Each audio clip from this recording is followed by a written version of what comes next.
Hey everyone, this is Kalyan Kumar and welcome to Product Review.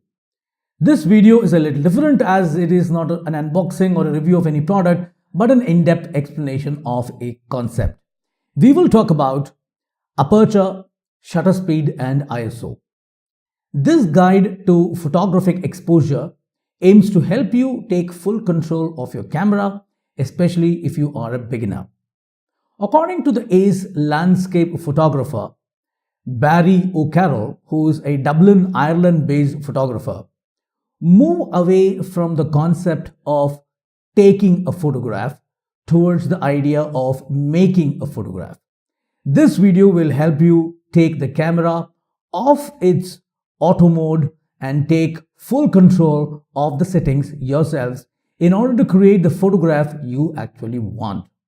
Why let the camera decide these things for you? Do you still let your mother choose your clothes? Now, maybe some of you do, and I don't know. Frankly, I don't even want to know. But I generally don't. I hope to help the viewers of this video understand the very basics of these confusing terms and help them use it to create their own visual compositions. These are applicable to both still picture and motion picture photography. In order to do this, it is essential to understand the three components of what we call as the exposure triangle. These are aperture or iris, shutter speed and ISO.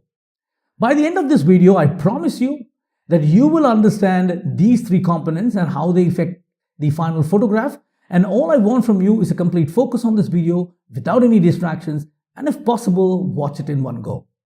You will also learn how to use the three main shooting modes on your camera: aperture priority, shutter priority and manual. Finally, I'll explain how to decide which settings to choose as you prepare to shoot a scene. The combination of these three components is called exposure. Exposure refers to the amount of light that enters the camera and hits the digital sensor. Basically, it is a measure of how dark or bright a photograph is. If the image is too bright, it is said to be overexposed. Too much light has been allowed to hit the sensor. If it is too dark, it is underexposed. Not enough light has been allowed to hit the sensor. We can control how much light reaches the sensor by changing these three components of exposure: the aperture, shutter speed and ISO settings. Exposure is measured in stops. You can say that stops is probably the unit of exposure. For example, if you find that your photograph has turned out to be too dark, that is underexposed, you may increase your exposure by some stops, maybe 1 or 2 stops, to make it sufficiently brighter. Conversely, if the image is overexposed, you may need to decrease the exposure by a stop or 2. There is no such thing as the perfect exposure, only the right exposure for the photograph you are creating. Some photos, such as night shots, are supposed to be dark, while photos taken in the snow, for example, are supposed to be bright. Now we will look at a digital way of measuring exposure: zebra, waveform monitor and histogram. All digital cameras allow you to see a visual representation of any of these three mentioned options. Some cameras will have one of these and others may have more than one. Waveform monitor and histograms are similar. Check your camera's manual to find out how to turn on these features. There is a photographer friend of mine who also owns a camera showroom, and he would tell all new customers to RTFM. This stood for read the manual. I'll let you figure out what the F stood for, and it will also be a good exercise to see how you think. Zebra patterning or zebra stripes is a feature found on some prosumer and most professional video cameras to aid in the correct exposure. When enabled, areas of the image over a certain threshold are filled with a stripe or a cross-hatch pattern to dramatically highlight areas where too much light is falling on the image sensor. Often, a threshold level can be set, such as 70%, 80%, 90% or even 100%. A lower threshold of 70 to 80% can actually help correctly expose many skin tones, while higher numbers help ensure overall correct exposure. A histogram is a graphical representation of the pixels exposed in your image. The left side of the graph indicates the blacks or the shadows, the right side represents the highlights or bright areas, and the middle is for the midtones. Now, how high the peaks reach represent the number of pixels in that particular tone. Each tone ranges from 0 to 255, 0 being complete black and 255 being complete white. Higher the graph, more pixels have that much of exposure. If the dark side of the graph is too high, meaning there are a lot of pixels which are dark, it means the shadows are clipped. If the same happens on the extreme right of the graph, then it implies the image is blown out. If you look at this histogram, you will see that some of the graph is quite high on the left-hand axis of the graph. This means that some of the shadows are clipped. If you look at the right, you will see that a very tiny amount of the highlights have been blown out, as a very small part of the graph is up against the right-hand edge. Sometimes this is unavoidable. For example, with street lights or if the sun is in the frame. Remember that the histogram is only a guide. In an ideal world, it should just touch the left and right edges and not spill up against the sides, with a nice arch up at the center. However, that doesn't always apply in every situation and for every scene. This is how an ideal histogram might look, evenly distributed, edge to edge, not up the sides. This is a histogram for a dark subject. It's not wrong, it is just more shifted to the left to represent the tones of the subject. It is that of a black cat on a dark background. This is a histogram for the light subject, white cat, with mostly light tones in the scene and few dark areas. See how it is shifted to the right now versus the dark subject. This is the correct exposure for this particular scene. If you change your exposure on this to make it in the middle, you will get a grey cat and not a white one. This photograph is underexposed by roughly about 3 stops. You can see that the histogram is completely bunched up to the left as a result. There are lots of clipped shadows on the underside of the gondolas. This image is overexposed by about 3 stops. As you can see, the histogram is bunched up to the right as a result. There are a lot of overblown highlights in this photo. In fact, the entire sky is pure white and contains no detail whatsoever. This photo has the right exposure for the scene in question. You can see on the histogram that there is a good spread of shadows, midtones and highlights. It's quite a bright image, as you can see from the fact that the graph spikes on the right of the graph. There's a little clipping in the shadows, which I don't mind as it adds some punch to the shot. As you can see from the right hand side of the graph, there are some very bright areas, but the highlights are not blown out. It's always a good idea to check the histogram after you've taken a shot in order to prevent too many clipped shadows and blown out highlights.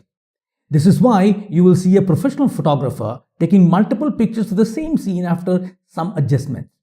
He or she would want to shoot the same frame with different exposure settings and then check the histogram and the picture to pick the best one. Most digital cameras also have a highlight warning feature. This makes areas of the image that have blown highlights flash on your screen. It's an incredibly useful feature and I keep it turned on all the time. In this, you can see how the highlight warning looks on the overexposed gondola photo. A huge amount of the photo is flashing because so much of the highlight have been blown out. So now let's go into the components of exposure. First, the aperture. The aperture refers to the size of the opening in the lens through which the light enters the camera. The size of this opening can be adjusted and the aperture size is measured in f-stops. These images show what an aperture actually looks like in a camera. When you change the f-stop value, you change the size of the opening. The higher the f-stop value, the smaller the opening. Now you might get confused by this, but there is a logic to it. This is because f-stop value is calculated as a ratio of focal length of the lens in capturing a particular image to that of the diameter of the aperture or iris, both measured in the same units of length, therefore it has no units. Now obviously, larger the diameter for a given focal length, lower the value of f-stop, and conversely, lower the diameter, higher the f-stop. Ideally, f-stops should be written as f over d, but some people prefer to use f-d, which confuses people as to how a larger number corresponds to a lower aperture. Two lenses with the same f-stop value and all other settings being same will produce the same exposure of the image. For example, A 100 mm focal length lens having an entrance pupil of diameter 25 mm is f by 4, whereas a 200 mm focal length lens having an entrance pupil of diameter 50 mm is also f by 4. Now the 50 mm lens entrance pupil has 4 times the area of the 25 mm lens entrance pupil, because remember, area is pi r square, and thus collects 4 times as much light from each object in the lens's field of view. But compared to the 100 mm lens, the 200 mm lens produces an image of each object twice as high and twice as wide, covering 4 times the area. So both lenses produce the same illuminance at the focal plane when imaging is seen of a given luminance. Take a look at this chart to see what different apertures look like at different f-stops. On the far left, you can see that setting an aperture of f by 16 will result in a very small opening. Choosing an aperture of f1.4 will result in a very wide opening. Most modern lenses use a standard f-stop scale, which is an approximate geometric sequence of numbers that corresponds to the sequence of the powers of root of 2. f1, f1.4, f2, f2.8, f4, f5.6, etc. Each element in the sequence is one stop lower than the element to its left and one stop higher than the element to its right. The values of the ratios are rounded off to these particular conventional numbers to make them easier to remember and write down. This sequence is obtained by approximating this exact geometric sequence. f1 is f over root 2 to the power 0, f1.4 is f over root 2 to the power 1, and so on. Now, how does your choice of aperture affect the photograph? The most noticeable effect of your choice of aperture has on the photograph is the depth of field. Now, what do we mean by this exactly? In very simple terms, depth of field refers to the amount of the image that is in sharp focus. Now, what does this mean in practice? In this case, the depth of field extends from the tip of the cat's nose to just behind its head, no more than a few centimeters, from point A to point B in the diagram. Anything not in this range, either in front of it or behind it, will not be sharp. For this shot, I particularly used a wide aperture of f3.5. If you use a wide aperture, the depth of field will be shallow. Only part of the image is sharp and the rest is out of focus or blurred. Look at this picture. The cat is perfectly sharp, but the background is blurred. Using a wide aperture works well for portrait style photographs, as it makes the subject of the shot really stand out against the blurred background, giving a 3D type effect. When you use a narrow aperture, the depth of field is deep. When the depth of field is deep, all of the photograph from foreground to background is in sharp focus. Take a look at this photo taken in the Dublin Docklands. Everything from the dock cleat in the foreground to the bridge in the background is sharp. In this case, the depth of field is several hundred meters, extending right from the foreground to the background. In this case, Barry used a narrower aperture of f11. Most of the times, we want to achieve a deep depth of field when shooting landscapes. We want all of the image to be pin sharp. This chart shown now gives you a good idea how different apertures will affect the depth of field in your photographs. You can see that as the aperture gets wider, the pyramid in the background becomes more and more blurred. Now let's talk about shutter speed. The shutter speed refers to the length of the time the opening in the lens remains open to let the light into the camera and onto the sensor. The shutter speed can be as fast as 1/10,000th of a second or as low as several minutes. So how does your choice of shutter speed affect the photograph? Fast shutter speeds have the effect of freezing the motion in the scene you are photographing. Conversely, slower shutter speeds will blur motion in the scene. Both of these can be used to great creative effects. The shutter speed settings on your camera provide a great way to experiment with capturing motion in your landscape photography. This is especially the case with moving water and clouds. By using a slow shutter speed, we can blur the water in a waterfall, for example, and create a sense of motion even though it's a still image. You can see this in the photo of a waterfall here. When working with slow shutter speeds, it is just essential to use a tripod, otherwise camera shake will result in a completely blurred photo. In the second photograph, taken in Tunisia, Barry used an extremely long shutter speed of 160 seconds. To achieve this, he used a 10-stop neutral density filter. Now this reduces the light entering the camera down to 1/1000th of what it would be without the filter. This in turn allowed him to set such a long exposure time.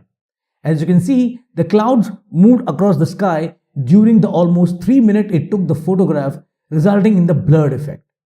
You can also use fast shutter speeds to freeze motion like in this black and white seascape.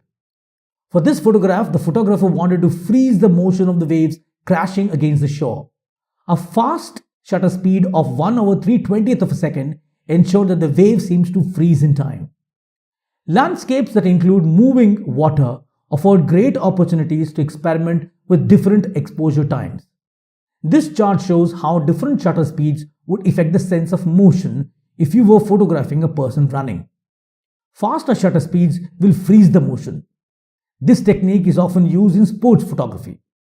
Slower the shutter speed becomes, the more blurred the person running becomes in the photograph. How do you know if your shutter speed is fast enough to shoot handheld? A simple way of calculating the optimum shutter opening duration is the inverse ratio of twice the focal length. This means if a lens has focused an object at 30 mm, which means its current focal length is 30 mm, so multiply the 30 by 2, you get 60, and take the inverse of that. So 1/60. So the best shutter speed should be 1/60th of a second. Also understand that if the shutter speed is low, meaning the time for which the shutter is open is longer, any camera shake will blur the image drastically. So what do we do if you want to have a high shutter speed under low light conditions? The best way is to increase the third one, the ISO. What is ISO? The ISO refers to how sensitive the digital sensor in your camera is to light. It's an acronym for International Standards Organization, which is a standardized industry scale for measuring sensitivity to light. The lower the ISO number, the less sensitive the sensor is to the light. As you increase the ISO value, your camera sensor becomes more sensitive to light. This means that you can achieve higher shutter speeds. This can be extremely useful when shooting in low light without a tripod.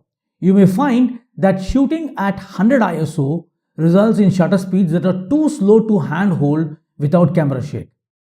By increasing the ISO to 800, for example, you may find that your shutter speed is now fast enough to handhold. Now this picture was shot at 100 ISO, while the one on the right was shot at 3200 ISO. If you look very closely, you will notice some degradation of the higher ISO image. This is called digital noise.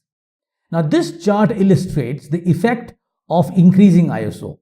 This does not mean that you should not increase your ISO when the need arises. The example of ISO 3200 above is extreme. Most of the new cameras actually handle higher ISOs pretty well and retain high image quality.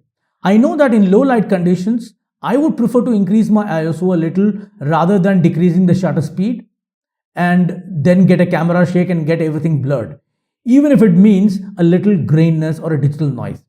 It's usually not enough to seriously degrade the image quality though. Next, we are going to take a look at how to actually set the aperture and shutter speed in your camera. There are three modes you can use in your camera: aperture priority, shutter priority, and manual. Aperture priority mode is a semi-manual mode. When using this mode, you choose the aperture you want and the camera will choose the appropriate shutter speed in order to achieve a correctly exposed photograph. ISO is independent of all of this. To switch your camera to the aperture priority, turn the dial on your camera to A. This is actually the shooting mode I use 90% of the time when shooting urban landscapes. I usually choose an aperture of around f16 to ensure maximum depth of field and then let the camera choose the correct shutter speed for me. As I usually use a tripod, I generally am not concerned about shutter speed being too slow. So if I'm shooting handheld, I always keep an eye on the shutter speed the camera has chosen just to make sure it isn't too slow. If it is too slow, I use a wider aperture which will give a faster shutter speed so as the opening is larger and lets the light in faster. I also have the option of increasing the ISO to get a faster shutter speed. Shutter priority mode is the priority where shutter you need to set first, and aperture will be set by the camera automatically. So you set the shutter speed you want and the camera will set the aperture for you. To switch your camera to shutter priority, turn the dial on to the camera to S. On the Canon model, this mode is actually called TV mode, which stands for time value. I personally don't use this mode too often. It can be useful if you need to set a minimum shutter speed in order to avoid camera shake. You may also want a specific longer shutter speed in order to create motion blur. I tend to use manual mode in this case as it gives me greater control over the shutter speed and aperture together. So more on the manual mode later. Now, exposure compensation. Sometimes when you use aperture or shutter priority modes, you may find that your images are too bright or too dark. Sometimes the lighting conditions may confuse the camera and it results in images being under or overexposed. Thankfully, there's a way of fixing this. It's called the exposure compensation. To switch this on, press the button with the plus minus symbols. If you want to know where this is, use the principle of RTFM. When you are using aperture priority mode, for example, the camera will set a shutter speed that makes the camera expose at the 0 point of this chart, right in the middle. In theory, this should be the correct exposure. In reality though, this is not always the case. As we said, some photos are supposed to be bright and others are supposed to be dark. If you find that your photo is too bright or too overexposed, you simply dial down the exposure by a stop or whatever you think is needed. When you turn the dial to the left, you can set the exposure at -1, for example. This will make the photograph one stop darker.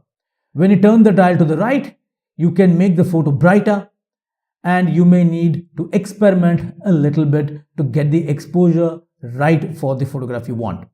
Now, how does exposure compensation work exactly? If you're using aperture priority mode and dial the exposure down 2 stops, for example, the aperture will stay the same, but the shutter speed will change to a faster speed so that less light enters the camera and the picture is made darker. The opposite happens when you dial up the exposure. The aperture stays the same, but the shutter speed will become longer to let more light come in and make the picture brighter. As already mentioned, keep an eye on the shutter speed if you're shooting handheld. Don't allow it to become too slow in order to avoid camera shake. Exposure compensation works in the same way when using shutter priority mode, except that there the shutter speed will stay the same and the aperture will increase or decrease depending upon whether you've increased the brightness or decreased it. Now, how to use the manual mode. When you set the camera to the manual mode, you set both the aperture and shutter speed on your own.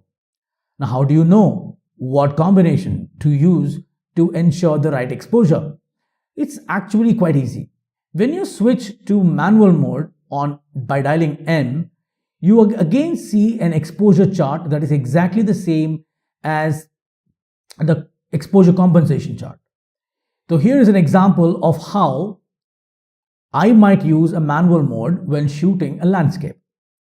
I decide what aperture I want to use. If it's a landscape, I might pick an aperture of about f/16, that's the best one, to ensure plenty of depth of field. Now, after all, I want everything to be in sharp focus from the foreground to the background. I turn the aperture dial until the aperture is set to f by 16. The second thing is I then turn the shutter speed dial until the marker on the exposure chart is at 0. Now this in theory should mean that I have the correct exposure combination right now. But that is not always the case. I then check that I'm happy with both the aperture and shutter speed and make some adjustments if necessary. And fourthly, if I find that the shot is too bright or too dark, I retake it after moving the dial to either minus a stop or plus a stop or more as the case may be. The right exposure may not be always at 0 point in the middle. As I've said a few times now, some photos are supposed to be bright and some supposed to be dark. This is where your own creativity comes into play. I usually decide which is the most important element in the photo and set this first. When I do landscape photos and videos during holidays, this means I usually set the aperture first as ensuring plenty of depth of field, which is my biggest concern. I then set the shutter speed. But if I'm using the camera handheld, I use shutter priority followed by exposure compensation by adjusting the aperture. It's basically a balancing act, and with practice, you will gain an intuition for what settings you need to achieve, the vision you have for a particular photograph. But mostly I shoot macro mode for my YouTube product review channel, so my camera is always on a tripod. I switch off all the lights of the room and use focus lights only on the object. I need a very shallow depth of field, and so my aperture takes the priority and the setting is somewhat around f by 4 or f by 5.6. To compensate for the higher aperture, I increase the shutter speed. In macro photography, you have a problem with focus, so I need that to be set accordingly. So I preferred manual mode. If you have stayed this long through this video, I suppose you did find it useful, and I really hope you did. So after this tutorial, start making pictures than taking them. If you like this video, please hit the thumbs up button before you forget it, and go ahead and watch some of my other product review videos. And if you find them to be useful and interesting, please hit the subscribe button and do not forget to hit the bell icon to enable notifications for my channel. This is Kalyan Kumar signing off. Have a great day. Goodbye, namaskar, and thank you for watching.